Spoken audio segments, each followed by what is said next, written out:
ఈనాడు ప్రధానంగా ఈ కార్యక్రమానికి మాకు పిలిచిన గౌరవనీయులు శాసన మండలికి సంబంధించిన ప్రభుత్వ చీఫ్ విప్ పట్నం మహేందర్ రెడ్డి గారు, మాజీ జిల్లా పరిషత్ చైర్మన్ సునీత పట్నా మహేందర్ రెడ్డి గారితో పాటు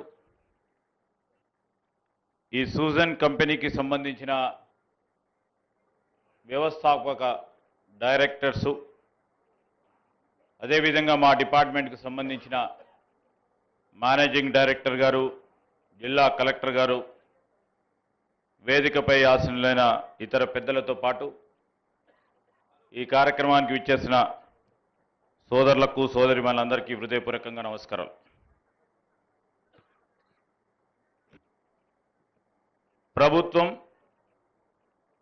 రాష్ట్ర ప్రభుత్వం మొన్ననే ఈ మధ్యలో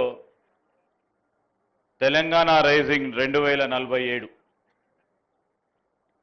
3 ట్రిలియన్ ఎకానమీ చేయాలనే ఉద్దేశంతో ఒక లక్ష్యం పెట్టుకొని గౌరవ ముఖ్యమంత్రి గారు మొదటి అడుగులు అనుకున్న అడుగులు వేగవంతంగా వేయాలని ఆలోచన చేస్తూ ఉన్న తరుణంలో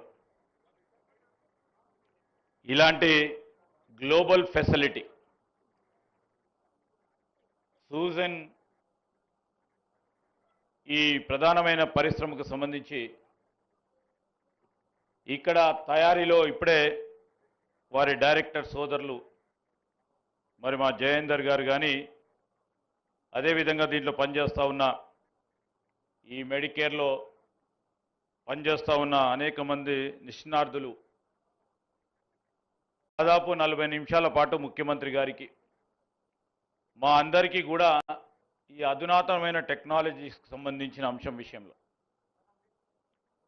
ఈ తయారీ ఏ విధంగా అవుతుంది, గ్లోబల్ స్టాండర్డ్స్ ఏ విధంగా ఉన్నాయి, క్వాలిటీ స్టాండర్డ్స్ ఏ విధంగా ఉన్నాయని వారు ప్రదర్శించడం జరిగింది.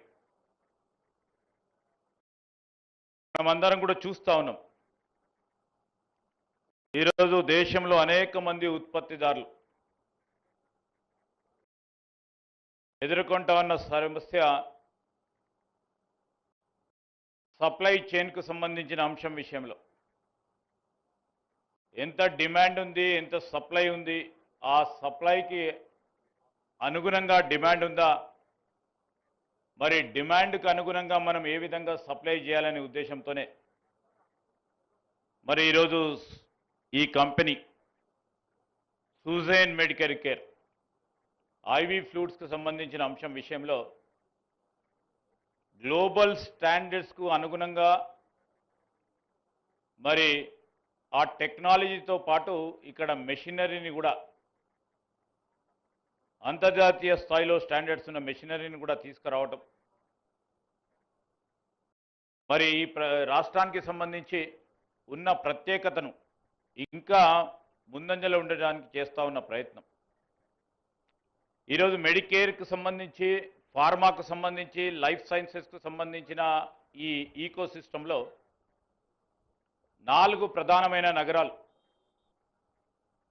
ప్రక్కన బాస్టన్ ఉన్నా, శాన్ ఫ్రాన్సిస్కో ఉన్నా, జపాన్ ఉన్నా, 4వ నగరం ప్రపంచంలో ఏది ఉందంటే ఈ ఫార్మా లైఫ్ సైన్సెస్ రంగానికి సంబంధించి హైదరాబాద్ నగరం. మనం దాంట్లో ఆ చిత్రపటంలో మరి సిబిఆర్ఈ ప్రతి సంవత్సరం విడుదల చేసే లిస్టులో 4వ నగరంలో పేర్కొనడం అనేది ఆనాటి నుంచి కూడా ఈనాటి వరకు మనకు ఒక ప్రత్యేకత ఉంది. ఆ కార్యాచరణలో భాగంగానే ఈరోజు మనం అందరం కూడా చూస్తూ ఉన్నాం. ముఖ్యమంత్రి రేవంత్ రెడ్డి గారి నేతృత్వంలో పరిశ్రమలకు అనుగుణంగా పాలసీ విధానాలు ఉండాలి.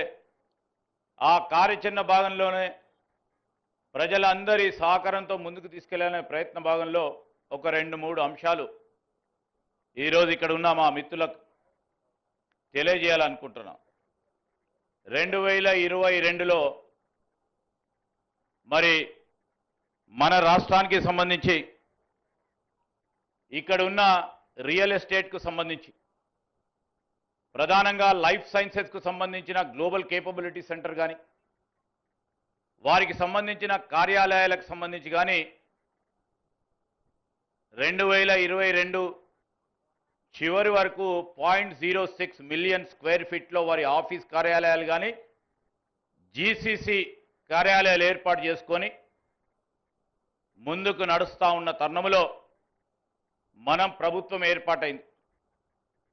ప్రభుత్వం కేంద్రీకరించి పనిచేసుకొని పెద్ద పెట్టున ఈరోజు జీసీసీలకు ప్రాధాన్యత ఇవ్వాలని కేవలం టెక్నాలజీ రంగంలోనే కాక అన్ని రంగాలకు సంబంధించిన జీసీసీస్లో పెద్ద ఎత్తున మనం ప్రోత్సాహం చేయాలని పాలసీ విధానాలు కానీ ఈజ్ ఆఫ్ డూయింగ్ బిజినెస్లో ఒక విశ్వసనీయతను తీసుకొచ్చే ప్రయత్నంలో ముందుకెళ్తే ఈరోజు 2024-25 డిసెంబర్ వరకు 2.4 మిలియన్ స్క్వేర్ ఫీట్ని ఈరోజు మనము రియల్ ఎస్టేట్కు సంబంధించిన వివిధ బిల్డింగ్స్ ద్వారా ఈ లైఫ్ సైన్సెస్కు సంబంధించిన కార్యాలయాలు ఏర్పాటు చేసుకోవడానికి దోహదపడ్డాయి మరి ముఖ్యమంత్రి గారి నేతృత్వంలో.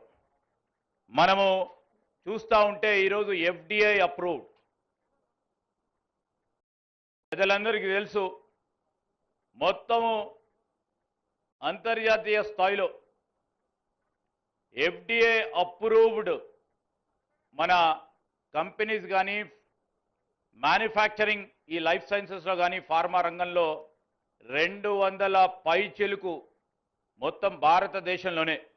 అంటే ఇప్పుడు బాస్టన్లో ఉంటాయి, శాన్ ఫ్రాన్సిస్కోలో ఉంటాయి, జపాన్లో ఉంటాయి.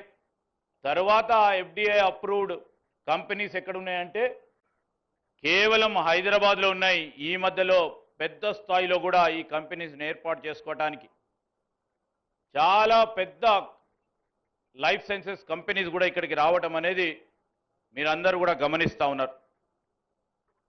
మనమందరం ఈ విధంగా ముందుకు నడుస్తూ ఉన్న తరుణంలో ఇప్పుడున్న ఆర్థిక వ్యవస్థని 3 ట్రిలియన్ ఎకానమీ చేయాలి, 2034 వరకు 1 ట్రిలియన్ ఎకానమీ చేయాలని మన ప్రభుత్వం ఆలోచన చేస్తూ ఉన్న తరుణంలో రాబోయే కాలంలో ఏ విధానపరమైన నిర్ణయాలు తీసుకోవాలి, పరిశ్రమలకు సంబంధించి ఏ విధంగా ప్రోయాక్టివ్ ఇండస్ట్రియల్ పాలసీస్ తీసుకురావాలి, గ్లోబల్ స్టాండర్డ్స్లో ఇండస్ట్రియల్ పార్కులను ఏర్పాటు చేసుకోవాలి అనే దృక్పథాన్ని ముఖ్యమంత్రి గారు మొన్న 2047 తెలంగాణ రైజింగ్ డాక్యుమెంట్లో మరి స్పష్టంగా తెలియజేయడం జరిగింది. మరి ఆ డాక్యుమెంట్కు సంబంధించి ఒక ప్రస్తావన కూడా చేయటం జరిగింది. మొన్న ఈ మధ్యలో నేను శాసన మండలిలో కూడా చెప్పాం. ఒక ప్రక్కన మరి ప్రభుత్వ రంగ ఈరోజు కార్యాలయాలకు సంబంధించి మేము ప్రజలకు ఇచ్చిన హామీ మేరకు ప్రభుత్వ ఉద్యోగాల సంకల్పన కల్పిస్తూ 2 లక్షల ఉద్యోగాలు సంకల్పన చేయాలని ఆలోచన చేస్తూ కేవలం 2 సంవత్సరాల్లోనే ముఖ్యమంత్రి గారి ఆధ్వర్యంలో దాదాపు 75,000 ప్రభుత్వ ఉద్యోగాలని ఖాళీలను భర్తీ చేస్తూ గ్రూప్ 1 కానీ గ్రూప్ 2 కానీ గ్రూప్ 4 కానీ ఖాళీలను భర్తీ చేశాం. మన రాష్ట్రంలో ఉంటున్న 25 నుంచి 30 లక్షల వరకు ఉన్న నిరుద్యోగ యువతీ యువకులకు సంబంధించి ప్రభుత్వ ఉద్యోగాలు కల్పిస్తూ దానికి తోడుగా ప్రైవేట్ రంగంలో ఇలాంటి సూజైన్ మెడికేర్ సంబంధించిన ఇలాంటి పరిశ్రమలు నెలకొల్పించుకొని దాంట్లో కూడా పెద్ద పెట్టున ఉద్యోగాలు కల్పించాలనే ఒక ఆలోచనతో ముందుకు పోతా అన్నట్టు మేము ఈరోజు రాష్ట్ర ప్రజలకు కూడా తెలియజేయటం జరిగింది. మా బాధ్యతలో భాగంగా ఈరోజు అనేక దేశాలు ముఖ్యమంత్రి గారి ఆధ్వర్యంలో లేకుంటే విదేశీకి సంబంధించిన పెట్టుబడులు, ఆ పెట్టుబడుల ద్వారా మనము ఉపాధి అవకాశాలు కల్పించాలే యువతకనే ఆలోచన దృక్పథంతో ముందుకు నడుస్తూ ఉన్నాం. నేను ఈరోజు ఇంతకుముందే మరి డైరెక్టర్ గారు చెప్పారు, మొదటి దఫలో మరి సుజైన్ ఈ మెడికేర్కు సంబంధించిన సంస్థ 300 ఉద్యోగాల కల్పన చేస్తామన్నామంటే ఈరోజు మళ్ళా second phase, third phase, fourth ఫేజ్లో పెద్ద ఎత్తున భారీ ఎత్తున ఉపాధి కల్పించాలనే ఆలోచన చేస్తున్న ఇలాంటి కంపెనీస్కి పూర్తి స్థాయిలో ప్రోత్సాహం చేయాలని నేరుగా ముఖ్యమంత్రి గారు వచ్చి దీన్ని ప్రారంభోత్సవం చేయడం జరిగింది. అంటే మా ట్రస్ట్, మా కన్విక్షన్, మా కమిట్మెంట్. ఈరోజు ఉద్యోగాలు ఎవరైతే కల్పిస్తామని ముందుకు వస్తారో మేమున్నామని ముఖ్యమంత్రి గారి నేరుగా వచ్చి ఈ ఫ్యాక్టరీ ఓపెనింగ్, ఈ కంపెనీ ఓపెనింగ్ చేయడం జరిగింది. అది మా కమిట్మెంట్. ఈరోజు కేవలం పెట్టుబడులకే కాదు, పెట్టుబడులతో పాటు ఈ రాష్ట్రానికి సంబంధించిన నిరుద్యోగ యువతి యువకులకు ఉద్యోగాలు కల్పించాలి.